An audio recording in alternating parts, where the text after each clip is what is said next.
गांधी जयंती के मौके पर यूएन में भी राष्ट्रपिता बापू ने लोगों को सत्य अहिंसा का पाठ पढ़ाया था और उन्होंने ये पाठ पढ़ाया उनके आदमकद होलोग्राम शो में।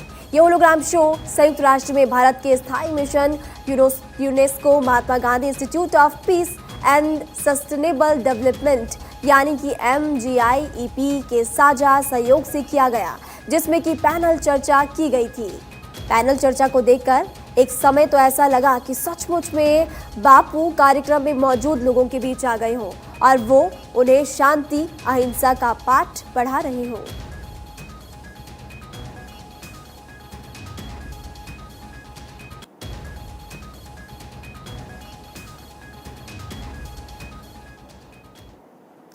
कांग्रेस अध्यक्ष पद के लिए मल्लिकार्जुन खड़गे के नामांकन के बाद कांग्रेस के दिग्गज भी खड़गे को ही वोट देने की बात करते हुए नजर आ रहे हैं। मध्य प्रदेश के पूर्व मुख्यमंत्री और कांग्रेस के वरिष्ठ नेता कमलनाथ ने कहा कि मेरा वोट खड़गे को ही जाएगा। दक्षिण भारत को प्रतिनिधित्व मिलना ही चाहिए। साथ ही कांग्रेस के वरिष्ठ नेता दिग्विजय सिंह ने कहा कि अगर पता होता कि खड़गे चुनाव लड़ रहे हैं तो मैं नॉमिनेशन फॉर्म लेता ही नहीं। खड़गे के सामने चुनाव लड़ने की मैं सोच भी नहीं सकता, ये उनकी तरफ से साफ तौर पर कहा गया।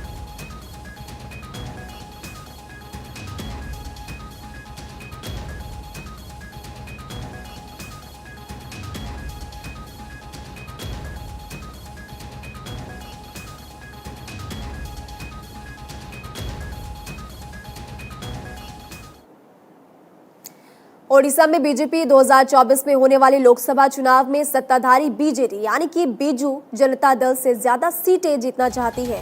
इसके लिए बीजेपी रणनीति बना रही है। बीजेपी की इस रणनीति को धार देने के लिए नेताओं के दौरे लगातार जारी है।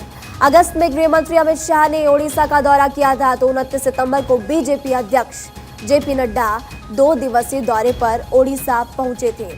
पिछले एक महीने में 8 केंद्रीय मंत्री ओडिशा का दौरा कर चुके हैं। प्रदेश में कांग्रेस के सिकुड़ते वोट बैंक के बाद बीजेपी मुख्य विपक्षी दल बन चुका है और अब बीजेपी सत्ता पर काबिज नवीन पटनायक की पार्टी बीजेडी पर बढ़त बनाना चाहती है।